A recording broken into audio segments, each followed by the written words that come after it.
नमस्कार और the deep dive में आपका स्वागत है। कभी-कभी ऐसा लगता है ना कि हम सब एक ऐसी दौड़ में भाग रहे हैं जिसका कोई अंत नहीं। काम, डेडलाइन, सोशल मीडिया, जिम्मेदारियां और दिन बस खत्म हो जाता है। हम सोचते हैं कि एक दिन जब सब कुछ ठीक हो जाएगा तब हम सच में जिएंगे। और कमाल की बात यह है कि 2000 साल पहले रोम में एक दार्शनिक को भी बिल्कुल ऐसा ही लगता था और उन्होंने इससे बाहर निकलने का एक रास्ता भी खोजा था। बिल्कुल। हम बात कर रहे हैं महान स्टोइक दार्शनिक सेनेका की, और हमारी आज की जो ये चर्चा है वो उनकी एक बहुत ही प्रभावशाली किताब जीवन की संक्षिप्तता पर आधारित है। ये देखकर हैरानी होती है कि समय को लेकर जो चिंताएं आज हमारी हैं वो सेनेका के समय में भी थीं। बस शायद उनके पास ध्यान भटकाने के लिए स्मार्टफोन नहीं थे। सही कहा। तो आज का हमारा मिशन किसी नए प्रोडक्टिविटी ऐप को समझना नहीं है, बल्कि सेनेका के प्राचीन ज्ञान के जरिए समय के साथ अपने रिश्ते को नए सिरे से देखना है। ये सिर्फ ज्यादा काम करने के बारे में नहीं है, बल्कि एक बेहतर और ज्यादा मायने रखने वाली जिंदगी जीने के बारे में है। चलिए इस दिलचस्प सोच की गहराई में उतरते हैं। तो सेनेका की सबसे पहली और बुनियादी बात यह है कि समय हमारी सबसे कीमती संपत्ति है, पैसे से भी कहीं ज्यादा। ये सुनने में तो एक आम कहावत जैसा लगता है, लेकिन क्या हम सच में इसे मानते हैं? हम कहते जरूर हैं पर शायद अमल नहीं करते। स्टोइक दर्शन में जब संपत्ति की बात होती है तो उनका मतलब सिर्फ पैसा या जमीन जायदाद नहीं होता। वो स्वास्थ्य, मन की शांति, आजादी और रिश्तों को असली दौलत मानते हैं। और इस लिस्ट में समय सबसे ऊपर है। क्यों? ऐसा क्यों? क्योंकि यह अकेली ऐसी चीज है जो एक बार चली गई तो कभी वापस नहीं आ सकती। हर गुजरता पल वो एक ऐसा खजाना है जो हमेशा के लिए लुट रहा है। ये एक दिलचस्प तुलना है। हम अपने बैंक बैलेंस को लेकर कितने सावधान रहते हैं। हमें पता होता है कि अकाउंट में कितने पैसे बचे हैं, लेकिन हमारे पास कितना समय बचा है इसका कोई हिसाब नहीं है। हम एक ऐसी दौलत लुटा रहे हैं जिसका हमें अंदाजा ही नहीं है। बिल्कुल। और स्रोत में इसी बात को समझाने के लिए कुछ बहुत ही असरदार उदाहरण दिए गए हैं। जैसे अगर आपको 1 साल की कीमत जाननी है तो उस छात्र से पूछिए जो फाइनल एग्जाम में फेल हो गया हो। सही। 1 महीने की कीमत उस माँ से पूछिए जिसने अपने बच्चे को समय से पहले जन्म दिया हो। 1 घंटे की कीमत उस प्रेमी से पूछिए जो अपने साथी का बेसब्री से इंतजार कर रहा हो। और 1 मिलीसेकंड की कीमत उस एथलीट से पूछिए जो ओलंपिक में दूसरे नंबर पे आया हो। जब हम समय को इस नजरिए से देखते हैं तब उसकी असली कीमत समझ आती है। वाह, ये तो सोचने का एक बिल्कुल अलग तरीका है। ये हमें हर पल की अहमियत का एहसास कराता है। तो अगर समय इतना कीमती है तो अगला सवाल ये उठता है कि हम इसका इस्तेमाल कैसे करें। आज के दौर में एक बड़ी बहस चलती है, आज में जियो या कल के लिए योजना बनाओ। सेनेका इस बारे में क्या कहते हैं? सेनेका का जवाब बहुत ही संतुलित है और आज के कई सेल्फ हेल्प गुरुओं से ज्यादा व्यवहारिक भी लगता है। वो कहते हैं कि दिन का एक हिस्सा भविष्य की योजना बनाने और तैयारी के लिए जरूर रखो, लेकिन बाकी का दिन ऐसे जियो जैसे कि ये तुम्हारा आखिरी दिन हो।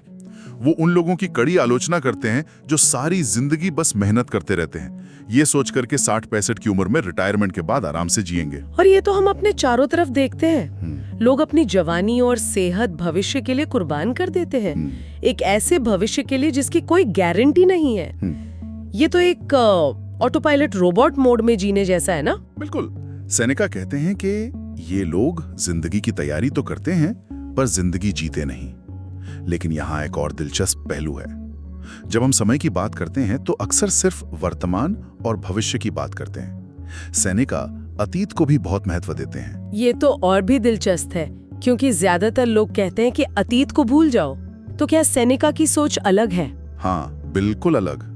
उनके अनुसार अतीत ही हमारे समय का एकमात्र ऐसा हिस्सा है जो हमारे कब्जे में है, जो निश्चित है। भविष्य अनिश्चित है और वर्तमान वो तो पल पल बदल रहा है, लेकिन अतीत को हमसे कोई छीन नहीं सकता।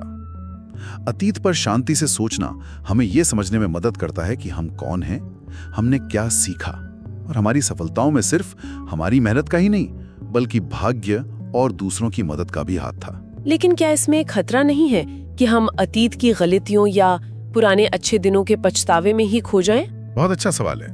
सेनेका का मतलब अतीत में डूबना नहीं बल्कि उससे सीखना है। ये एक पहाड़ पर चढ़ने जैसा है। जब आप बीच में रुककर पीछे मुड़कर देखते हैं कि आप कितनी दूर आ गए हैं, तो आगे बढ़ने की हिम्मत मिलती है।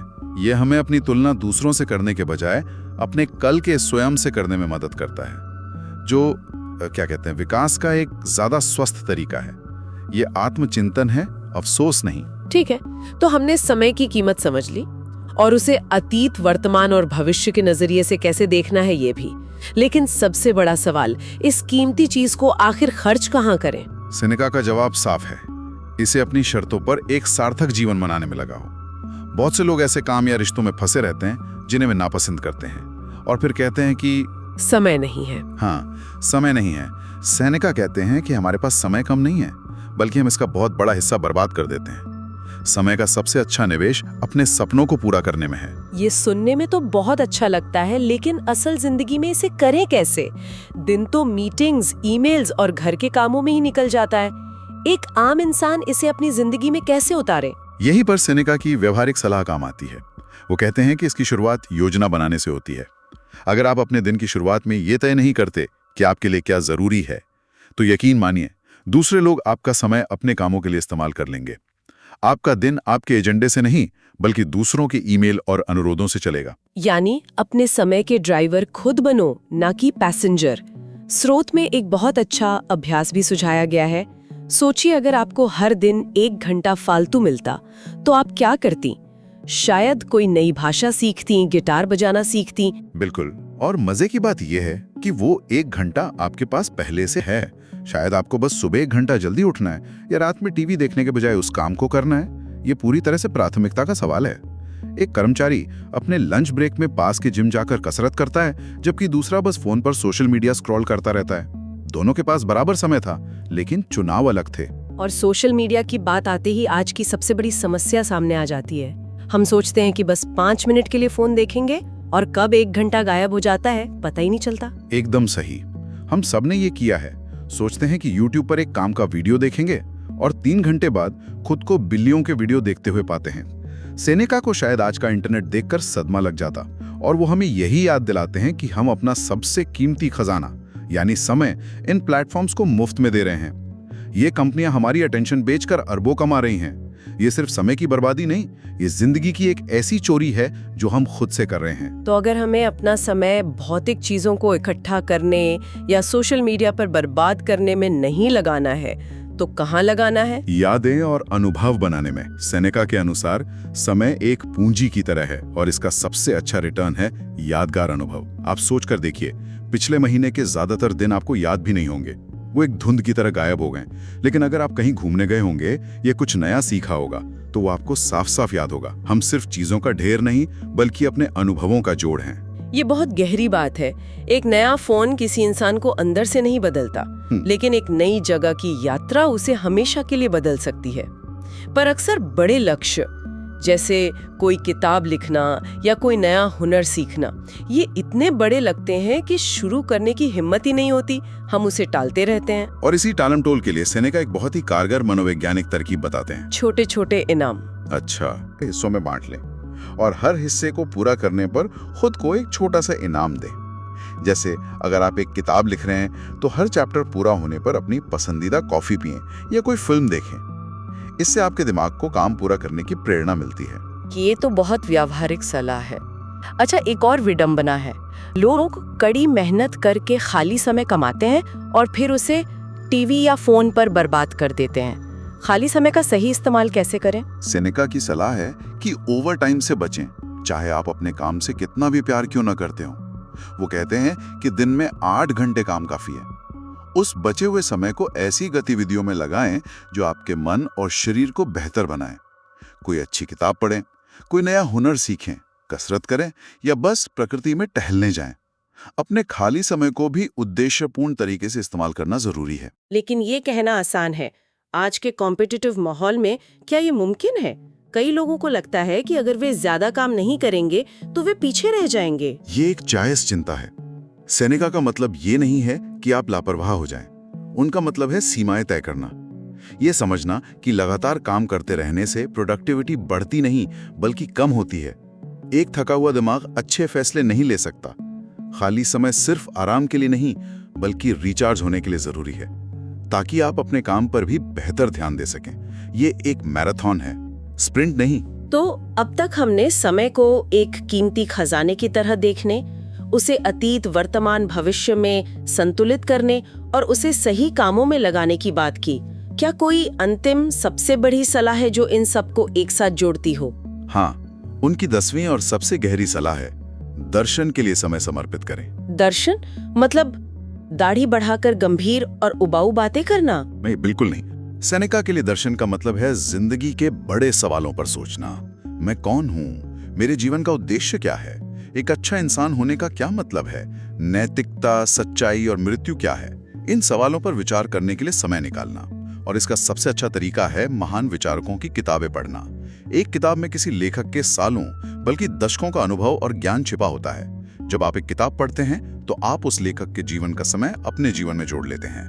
वाह, ये तो किताबों को देखने का एक बिल्कुल नया नजरिया है। इसी संदर्भ में सेनेका का एक बहुत ही शक्तिशाली उद्धरण है जो मुझे हमेशा याद रहता है। सफेद बालों और झुर्रियों वाले चेहरे का मतलब यह नहीं है कि व्यक्ति ने लंबा जीवन जिया है, बल्कि इसका मतलब सिर्फ ये है कि वो लंबे समय तक जिंदा रहा है।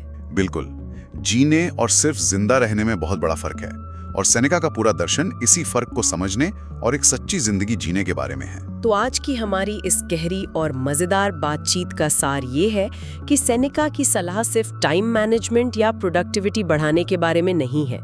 ये एक सार्थक और उद्देश्यपूर्ण जीवन जीने की कला के बारे में है। समय सीमित है, इसे वापस नहीं पाया जा सकता, और ये हमारी सबसे कीमती दौलत है। हमें इसे सोच समझकर उन चीज़ों में निवेश करना चाहिए जो वास्तव में हमारे लिए मायने रखती हैं, चाहे वो हमारे सपने हों, हमारे रिश्ते हों या खुद को बेहतर ढंग से समझना हो। अंत में एक सवाल छोड़ जाता हूँ जो स्रोत में भी उठाया गया है। कहा गया है कि हम अपने अनुभवों का जोड़ हैं। अगर कोई हमारे पिछले एक हफ्ते के समय के उपयोग को देखे, हमने अपना समय, अपनी ऊर्जा, अपना ध्यान कहाँ लगाया, तो वो जोड़ इस बारे में क्या कहानी बताएगा कि हम असल में किन चीज़ों को महत्व देते हैं। ये सवाल हमें अपने समय के उपयोग पर गहराई से सोचने के लिए मजबूर करता है।